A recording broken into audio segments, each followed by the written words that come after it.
And so we have real opportunities because we're working together across the region with the Chamber, with Austin College Attainment Partners, with many of you, to be able to turn around that trend and really focus on getting more and more students into some sort of post-secondary system.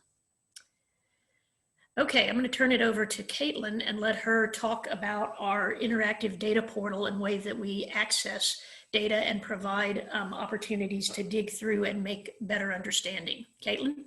Great, thank you. And Amanda, would it be possible for you to stop sharing so that I can share my screen? Absolutely. We're getting very fancy with the technology here.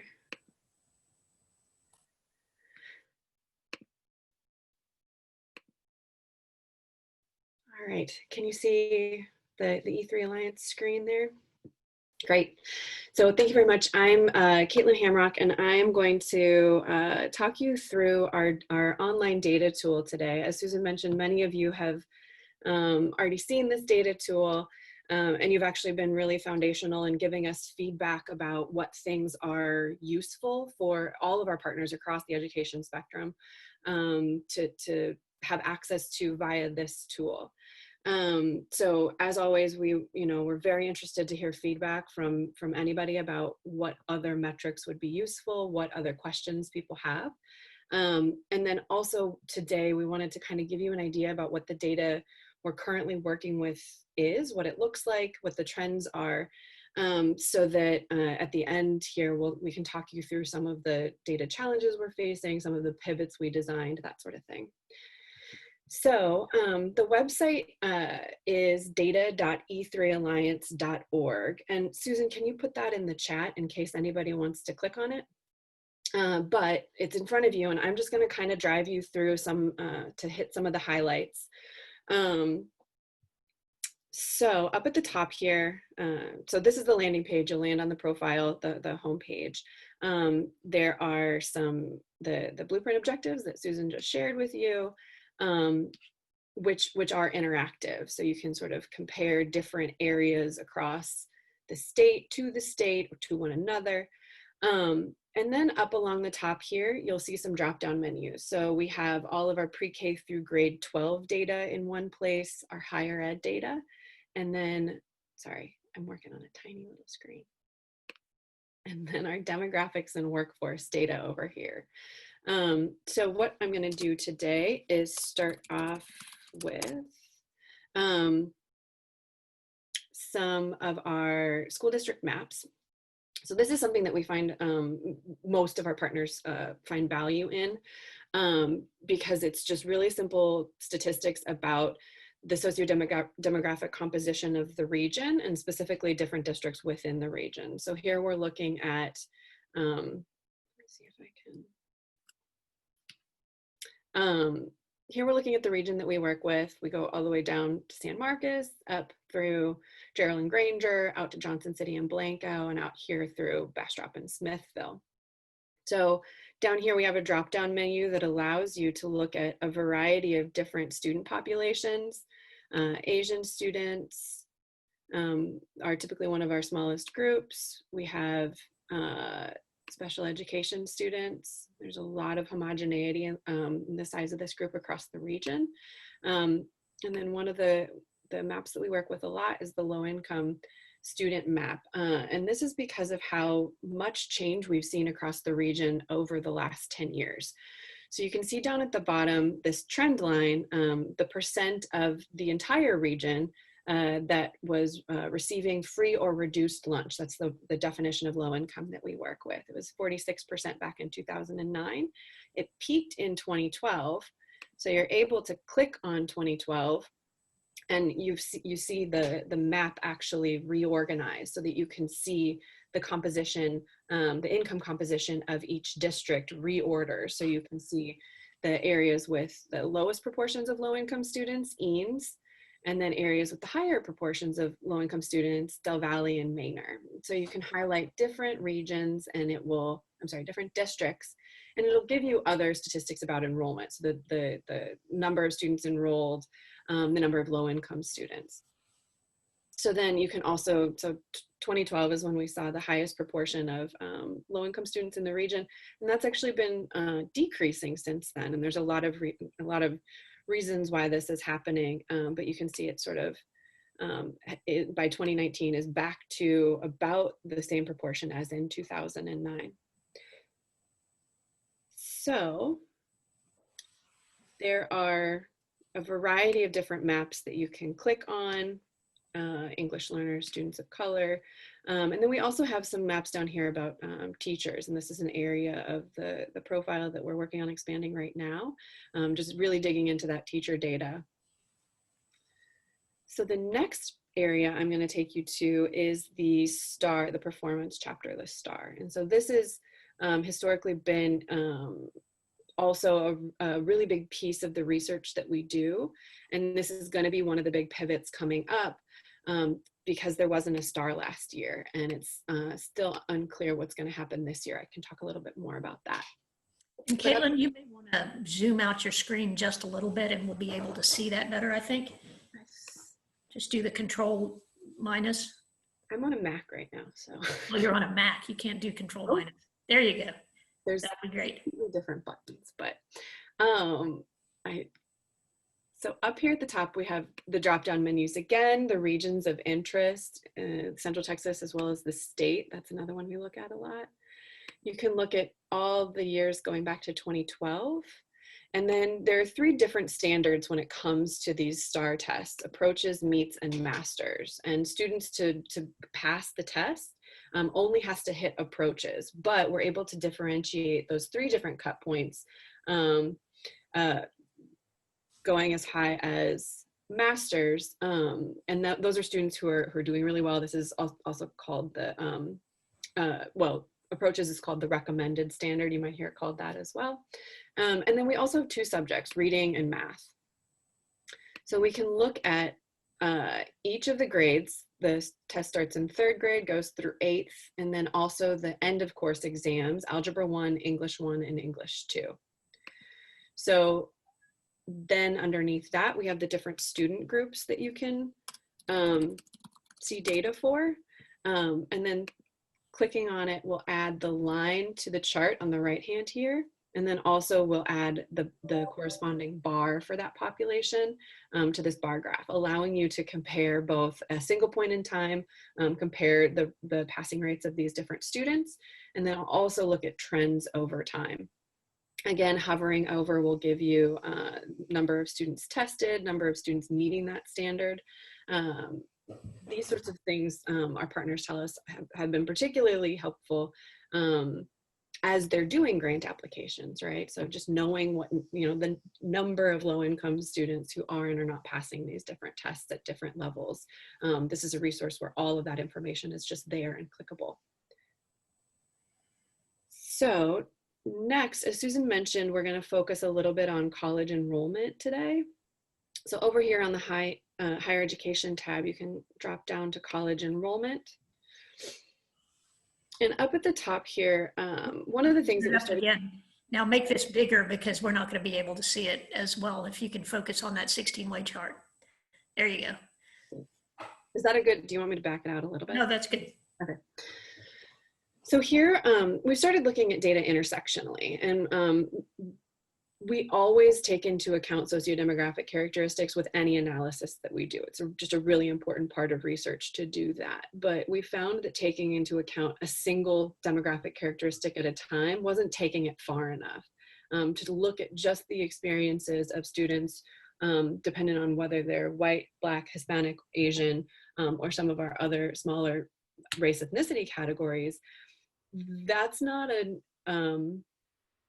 that doesn't give you all of the rich information that looking at multiple characteristics at the same time will. We know that all of the experiences of Black students are not the same simply because they are Black. We know that all of the experiences of male students are not the same simply because they are male. The intersections of these characteristics are then really important for student experiences. The way that a non-low income white female will move through an education system will look very different than the way that a non-low income white male will, for example. So it's really important to take into account as many characteristics as you possibly can at every turn. So this is something that we're implementing across all of our metrics. As Susan mentioned, we call it the 16-way split chart, because what we've done is we've broken the group into 16 groups. So we're looking at income status, gender, and race all at the same time. And you can go through and click on, if you're interested in Asian students, click on Asian, and it will reorganize such that you can compare the different income and gender groups within that Asian population to one another. And again, sort of highlighting any of the bars will give you a drop down that has the additional tabular information. If you're interested in income status, if that's something that you're wanting more data on, you can compare the rates of college enrollment among low-income students or across income status, but within a particular race gender group. So down here, well, so as I mentioned, we've implemented this technique, the 16-way split, across all of the metrics, and we're working on, we have the data for all the metrics. We're working on implementing it across all of the metrics that we have on the website. So jumping back to pre-K through grade 12, we've also done something similar for high school graduation. So down here, we have a 16-way split chart for high school graduation, allowing you to draw those comparisons in the same way. While the interactive charts have proven to be really, really useful, a lot of the data that we provide in our presentations and have provided for, Susan always corrects me, 14 years now, is still made available in our image gallery. So if you're interested in just simply a plot that you can add into a presentation or something that you want to just send someone, it's much easier to go to something like this rather than sending them to a website and saying, first click on this and then click on this, and then there's a drop-down menu and then you have to resort the bars. So it's here just as an image that you can pop into whatever format is useful. And this, we're looking at high school graduation rates over the last 10 years. And you can see that a lot of the gaps between our socio-demographic groups, between our race ethnicity groups, have closed in really important ways. So many of the groups have experienced increases in high school graduation, with the largest and fastest increases being among our Black and Hispanic students. So there are, sorry, I'm working with multiple computers and multiple screens. If you go, we have the static charts for both high school graduation, and then jumping back to college enrollment, we have static charts here as well showing similar things. So here we're looking at a nearly identical chart, but this is college enrollment, whereas the last chart we were looking at was high school graduation. So you can see the rates of college enrollment for our 4 largest race ethnicity categories, Asian, Black, Hispanic, and white, over the last 10 years, over that same time period. So if you do have any questions, feel free to just put them in the chat and I will monitor them and try and get back to you with those. But now that we've given you an idea about kind of what the data we're working with is, I want to talk to you a little bit about what the data pivots we've developed are. Before we do that, let's stop and discuss this. If you can take us back to the slide deck. Yeah. So let's stop sharing your screen, Caitlin, and Amanda can share again. I actually might share my screen, but just with the slides. So I'll drive the slides from here. Is that okay, Amanda? Okay, do that. Sounds great. And bear with me. There we go. So we wanted to stop there because often when we do these, again, we let you drive yourself and look through the data, and we've actually done some scavenger hunts that have been pretty fun. But this time we drove for you in this remote situation, but we did want to stop and have you all answer some questions based on what you saw. So for instance, what did you see about differences in gaps between high school graduation, different groups at high school graduation as compared to college enrollment? Anyone want to share what they saw around comparing high school graduation to college enrollment?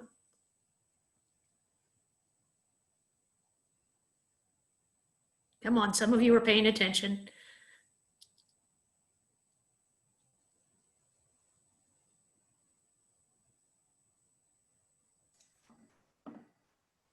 I mean, it seems like there's definitely a drop-off point in there, and that the work that has been focusing on getting kids to graduate high school has been ultimately successful. But then when you look at the college enrollment rates, you don't necessarily see that same reflection. I don't remember the specific colors and what order they were in, but I definitely did not see the same upward trend for college enrollment. Yeah, in fact, you've got a downward trend for college enrollment for almost every group, right? Or a significant upward trend in high school graduation, which is great news. It's just not translating 3 months later to what's happening to those students in the next step. What else about gaps? When you looked at those 16-way splits, did you see differences in gaps between the different groups?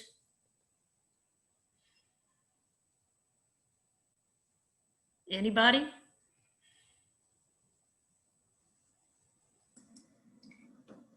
First, I think the 16-way split chart is so cool. So I was just blown away by it, and I love how it resorts. And one of the things I noticed was and sorting by race, ethnicity, and then resorting by low income for the Asian, both male and female, the low income population for their, I think it was their enrollment in higher education was so, I think 30 points ahead of the other races and ethnicities for low income. And so having the 16-way split, really, you were able to see that stand out.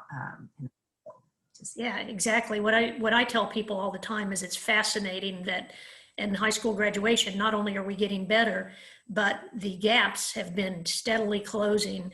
However, again, just 3 months later, or within, we give them to the next year to enroll, that gap has tripled. So the gap between the lowest group and the highest group at high school graduation triples by the time you get to college enrollment. And it's really our low income boys that we really need to focus on. Our low income Hispanic and white boys, our black boys are a little bit better, but not much, are all very consistently at the lowest in terms of college enrollment, and that gap is huge. One other fascinating thing that you might not have picked up, but was interesting to us, and this has been going back and forth, and it's a small population, so remember these are small numbers, but nevertheless, our low income Asian females have the highest college enrollment rates at 79%. Our low income Asian females are enrolling at greater numbers than anybody else. Still a small sample size, but worth looking at. Okay, let's jump to I guess we've gotten all the 3 questions, haven't we? How do enrollment compare for different groups and how have they changed over time? Let's jump to the 4th one. As you look at this kind of data, the maps that she showed, the STAAR outcomes that we won't have for last year, so we'll be jumping ahead next time we get them back. The graduation, the college enrollment, how does this impact you, your family, your community, your foundation? Anyone want to reflect on that?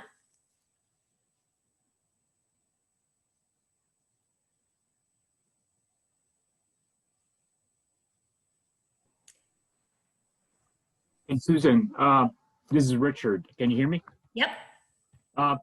So with the high rates of graduation in high school, but low rates in college, one of the things that I'm reflecting on is a lot of the factors that fall into the decision of whether to go to college or not is really non-academic. It's really, it could be social, it could be economic. But if you have this kind of high school graduation rates, it's probably, we're doing a good job with academic improvement and closing the achievement gap, but maybe we need to be addressing all these other non-academic issues that families have to face. I think you're exactly right, Richard. And when we had dialogues in the community and talked to students and families about what they were hearing and what they were thinking about, we identified and tried to address a number of myths, if you will. So there is certainly a myth that when people hear college, they think about four-year university, which is still absolutely the best path for many, many students, but it's not the only path. They don't necessarily think about two-year associate's degrees or industry credentials or other ways to achieve. We also still think about, colleges for white middle-class kids and not me, you know, not I don't see those role models. I don't understand how to get there. There's also, you know, the affordability question. Students are very, very concerned, and parents are very concerned about affordability. And while that's true, because college has gotten far less affordable, nevertheless, there are still ways to have access to financial aid and ways to support yourself in higher education that many people don't understand or don't know how to you know, run those traps to be able to support their ability to go to school. So there's a lot of those that we hear, but some of them are myths. Virginia, I think you were going to reflect also. You saw my unmute and my like leaning in. I was just going to say that, yeah, totally agree with that point, Richard and Susan, for sure. And also this data has helped us actually make a shift from, it's not as though we're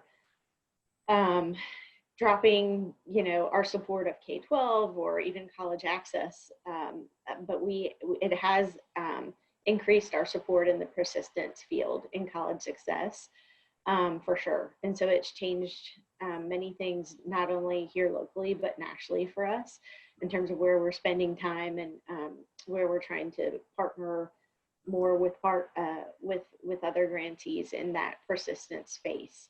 So the data, I mean, shows that we did a great job on the front end as a community, but need to be paying more attention on the persistence piece. So that's been a shift for us over the last couple of years. That's great.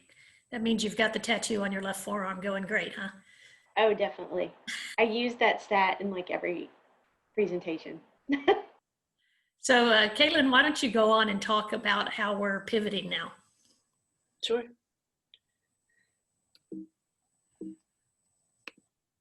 So now they have a good sense of kind of what data we're working with, I can talk you through some of the challenges that are coming up. And some of them are new and some of them are just existing challenges that are now a lot more pressing. As we've talked about, it's unclear if we're going to have a STAAR test this year. We didn't have one last year. And one of the really great things that we've been seeing in conversations over the last few years is this renewed focus on growth rather than performance at a single point in time. It's really important to know what trajectory a student's on, in addition to, or even over and above, how well they do at a single point in time. Now that we've had this sort of interruption for 1 year, it's going to be really tricky to understand trajectories that are, you know, the longer that you can see the trajectory for, the more reliable of an assessment that is. And so having this kind of hole for students is going to be really tricky, especially if you think about that those testing grades. They only start in 3rd grade and they go through 8th grade. So if you have 3rd graders last year who are testing this year in 4th grade, this will be the first time they're ever taking a test, right? And so there's all of the additional challenges of the first time you take a test. Now, if we bump that out another year, the first time we have students taking a test, it'll be in their 5th grade year. And that's, you know, again, all of those challenges of the first time you take a standardized test. And then, so those scores in 5th grade won't necessarily be the most reliable. Kids are getting used to the testing environment. So then we have 6th, 7th, and 8th grade test scores. We only have 3 years of tests for a student's entire elementary and middle school career. So it's really important that we do have the test this year. Although it's an interesting, a lot of people are talking about whether or not it should be linked to accountability. And so we have some recommendations around that are being developed as we speak that I can certainly share out with the group. But it's a really compelling idea to still have the test, but just not link it to accountability. It's not. And we've actually, Caitlin, we've actually released that and Okay. had other people sign on and sent it to Commissioner Marath and others. We don't know whether they're going to take our recommendation or not, but we feel like the assessments are critical to understand student growth, critical to understand which students are falling behind and which students aren't, and what was associated with the drops from COVID, when we can't see that without assessment data. But that also the overall performance of a school is likely to be more related to how intense was COVID in that particular school neighborhood, or how many students were connected or not connected. And so there are many factors beyond just how well are you teaching that we're going to see this year in the accountability rating. So we're hoping that those are disconnected. I don't know whether the commissioner will do that or not. Right. So one of the other issues that we've been involved with is related to internet connectivity. It's always been a challenge, particularly in our rural districts, and I'm sure you've all heard about the new challenges this brings up. And so we know that our low-income families are that have the least access to connectivity, and so that's something that a lot of our schools and districts are working through, getting students not only devices but also hotspots. And we've heard reports from a lot of our districts that they're doing really well in terms of devices. They have devices for their students. It's just the hotspots that still pose the issue. And so any of those sort of gaps we saw by income that existed prior to COVID are likely to be exacerbated because of this connectivity issue, because of a student's ability to kind of even log on to be part of school for that day. One of the other things this is bringing up, and this is where we're getting into some of the existing challenges growing, we really need to be exploring the why beyond the what. All that data I just showed you, that is great information about the what and some great information about the how, but it doesn't tell you the why. Why do those gaps exist? Why are students making the decisions they're making? Why are families choosing to accelerate their students or not? Why are decisions about staffing, decisions at the campus and districts level being made? So that why information is now critically important to understanding what's going on, so that we can try and understand what's going to happen in the future and sort of cut those challenges off at the pass. And so I'll talk about this in a little bit in a second, but the best way to do that is using qualitative data. So we're seeing a lot of pivots, not just within our own organization, but a lot of organizations are pivoting to that qualitative information in new and really exciting ways. The other thing that we as an organization are spending a lot of time on is asking the question of, are we measuring what we need to be measuring? So everything we measure is a proxy, right? Even test scores, it's a proxy for student achievement, for student ability. Attendance is a proxy for student engagement. We're not actually measuring engagement. So what are those things? Since a lot of our measurements aren't going to be available to us, what are those things we can be measuring that are alternatives? So are we measuring what we need to be measuring? And then backing that out even one more step and saying, how do we know what we know? If we know that pre-K is vitally important for school readiness, which is critically important for student success in 3rd, 8th, high school, how do we know that? What are those things that are telling us that that is true? And that's another way that we're developing sort of alternative data collection strategies, so that we can still, know what we know, but just use alternative paths to get there. So a couple of the big ways that we're pivoting have to do with getting quantitative data from other sources, and then also, as I mentioned, qualitative data. So I'm sure many of you have heard about learning management systems at this point. The entire world learned about Zoom and learning management systems in 2020. And so the way that that education is being delivered is largely going to be through these learning management systems. And so because it's technology, there's data. So what information can we get from these learning management systems to be understanding student engagement? Is this clicks? Is this answers? Is this answering a question, raising your hand, right? Clicking the button for that. Is this turning in assignments? Is this minutes spent in front of a screen, sort of getting that sort of lecture style? All of this is data that it just exists as a function of these learning management systems existing. So how can we get that data? And this is it's interesting because this is almost a better measure of student engagement rather than attendance. Attendance is just, were you there that day? It's not even necessarily how much time did you spend interacting with peers, with the teacher. Learning management system data will allow us to get to those really interesting alternatives.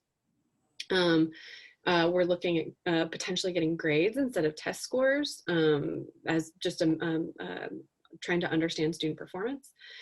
And then one of the things we're also looking at is getting data directly from districts rather than via state sources. So there's some pretty long delays when we get data from the state. And normally that's just something, it's just a limitation we have to live with.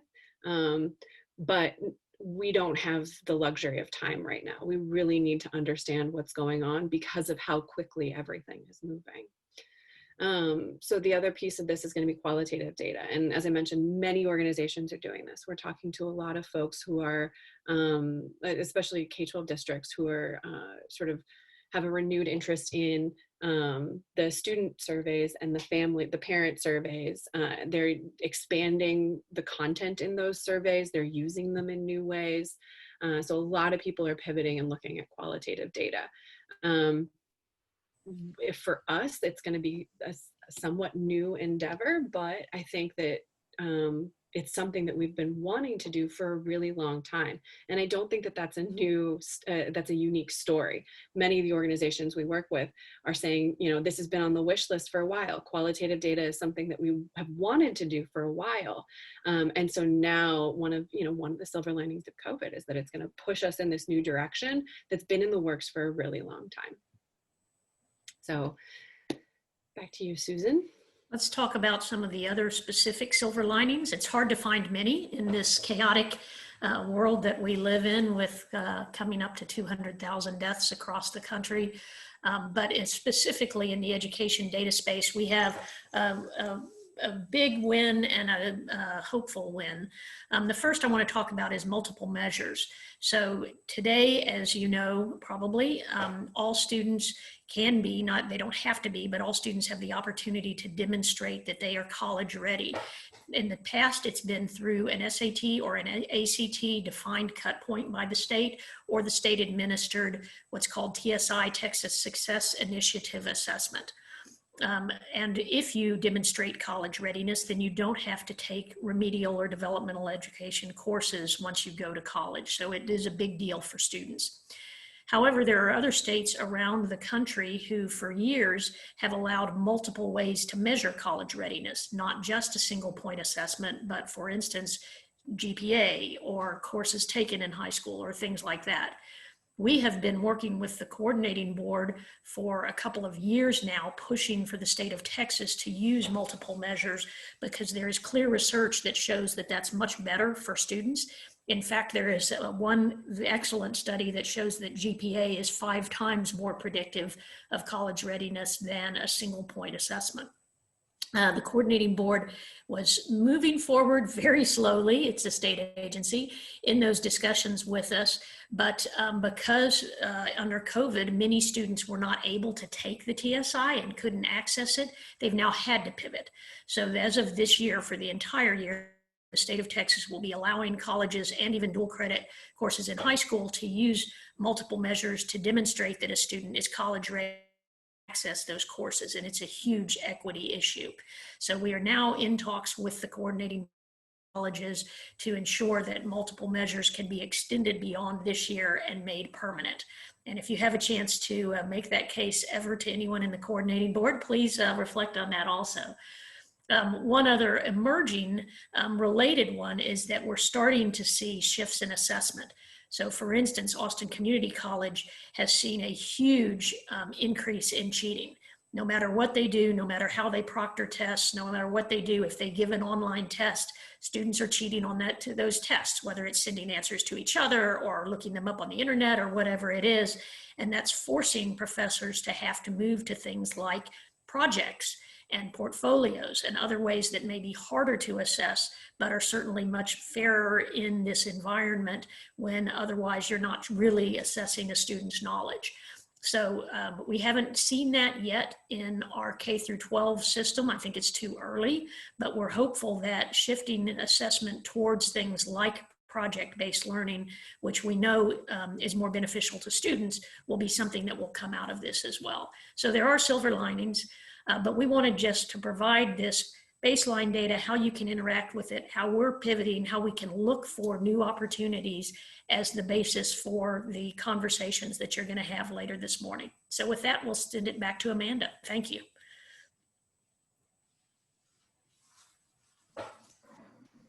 Thank you so much, Susan and Caitlin. That was a really, really awesome presentation. And I guess it had been a while since I had checked out the E3 site, because those 16 way charts are still blowing my mind. And I'm thinking about all of the data visualizations we use that I want to share that with our data viz person so that they can see the power behind it and the ability for us to really dig in and answer different questions. Hearing you all talk about the robust data systems that are in place within education, and then how adaptive the needs are this year to meet those, and then the new questions that are needing to be asked given the current circumstances. I saw a lot of parallels with many of the other sectors that we work in as well. St. David's Foundation is focused on making Central Texas the healthiest community in the world, which obviously has a lot to do with clinical care, but as we know, about 80% of health is based on what happens outside of the clinic as well. And so thinking about how education data fits into that, as well as clinical access data, which we have seen drop off due to the public health recommendations for people to shelter in place and different continuously evolving circumstances in our community locally with how comfortable people feel and how safe it is, and also just frankly what is open at any given time as this virus evolves. We also have partners who are seeing this play out in different ways with things like child abuse reporting rates. They have gone down. And so if you take the data at face value and don't ask why they're going down, you would tell a very different story than understanding that school closures and staying at home has really impacted rates of reporting, because the people who are most likely to report no longer are seeing the children on a regular basis. So we have to think about the questions that we're asking and really think about the data a lot more critically and understand what's happening. I know in talking with my evaluation peers within nonprofit organizations, they are sifting through the data from their programs and thinking about what new questions they need to ask. And a lot of their questions do not have clear answers, but it is leading them to think about how they connect with their clients and really focus on the immediate needs and the responsiveness that their organization is positioned to provide, knowing that they're going to have to let go of some of the data that us evaluators really want and are hungry for, but it's not possible to have this year. And there were great examples shown through education that, as great as it would be if we continued to have the trend data over time to understand what's happening, it's something we're just going to have to deal with having some missing years with. And thinking about, I'm looking for a quote I wrote down. On one of the slides, you mentioned the need to explore the why beyond the what, and the focus on qualitative data. And I think that for me really stands out in all of the conversations that we're having, from our small nonprofit partners to the publicly available data that we use as a foundation to understand trends in our community, and thinking about how we can support our partners and ourselves look at disaggregating data like the 16-way chart to really understand the story behind it, and not think about the dashboard, but more think about the problem solving side, in which you need a lot more granular data to really understand what's happening. And as a qualitative researcher, I'm excited that the qualitative piece is coming to the forefront, and think it's really, really important that all of us understand how different qualitative analysis is. And when we're asking organizations to share anything back with us on the qualitative side, the methods and the time and the resources that takes are totally different. And so those are new systems being built. And that is a totally different session. We can have at another point. But before we shift to breakout to small group discussions in which we're going to talk about what stood out for people thinking about the data that we're going to be missing and the silver linings, I did quickly want to ask Susan and Caitlin if there's any reflections you have on the pivot to qualitative data and what that means for staff capacity in your organization, and a taste of how different that is from some of the qualitative analysis y'all have been doing. I think there are two shifts that we're seeing. One is the qualitative data, and that can be something that's just a high level, you know, like what are the different learning management systems that each district in our region is using, and what commonalities and differences are there? What are they doing in terms of opening plans? You know, so some of it's just campus-based qualitative data, but then underneath that, we are doing more focus groups with students right now on their experiences in college transfers and in going to college as a first-generation student and things like that. So we're looking both at individual students, but also organizationally qualitative data. We're also, in fact, we have a meeting with our superintendents next week. Typically, we try not to ask districts for data directly unless we need to, because it's time consuming for them. But in this environment where we're going to really need to understand how to assess student engagement and pivot and continuously improve rather than waiting to the end of the year, we're going to have to be able to compare that across the region, probably on a 6-week basis. And so we're talking to districts about how can we make it easiest to collect that data and share that data so that we can evaluate it. So that's going to be a huge lift for our research team, but we think is important to try to look at. Thank you. Ellie, this is Ellen Ray with the Stillwater Foundation. Can I make a quick comment about connectivity? That's perfect. I was just about to say we're going to break out into small groups, but while we're all together, if anybody has questions for Susan or Caitlin or comments that y'all want to make related specifically to the content they just shared ahead of diving into the small group, now's the time. So please, Ellen. All right, I'm going to link up the themes of connectivity, data, and silver linings.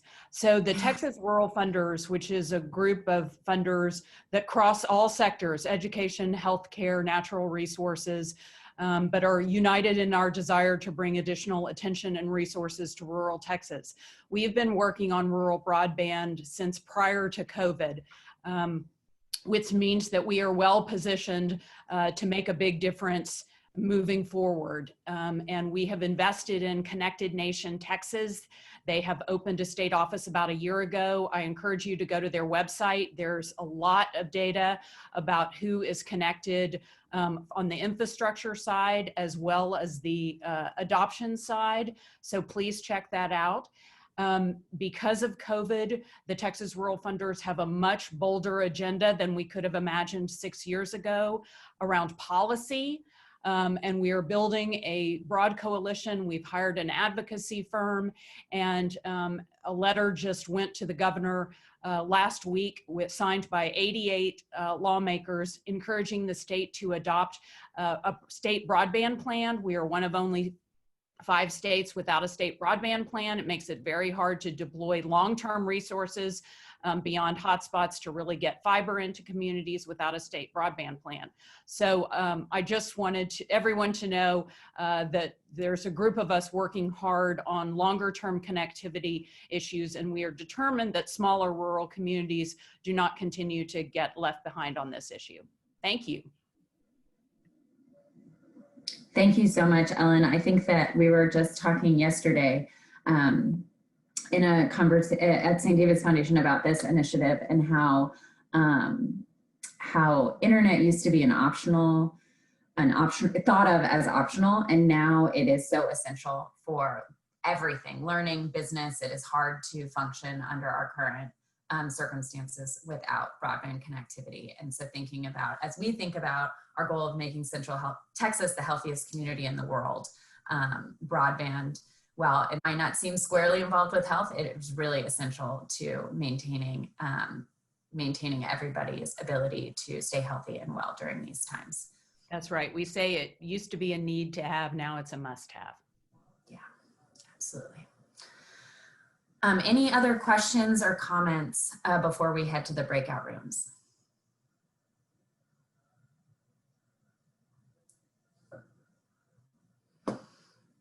Okay, I think that with that, we will have time to discuss in small groups what resonated with you most from the presentation.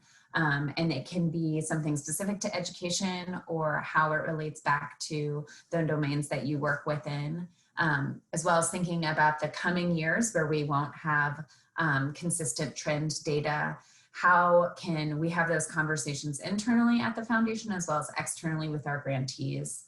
And I know that at St. David's Foundation, this is something that is bringing to the front of the conversation something that those of us wearing the evaluation hat have known for many years, but it's related to lead indicators and lag indicators and thinking about the questions that can be answered annually and what work that's actually reflecting as we share with the community and back with our board progress.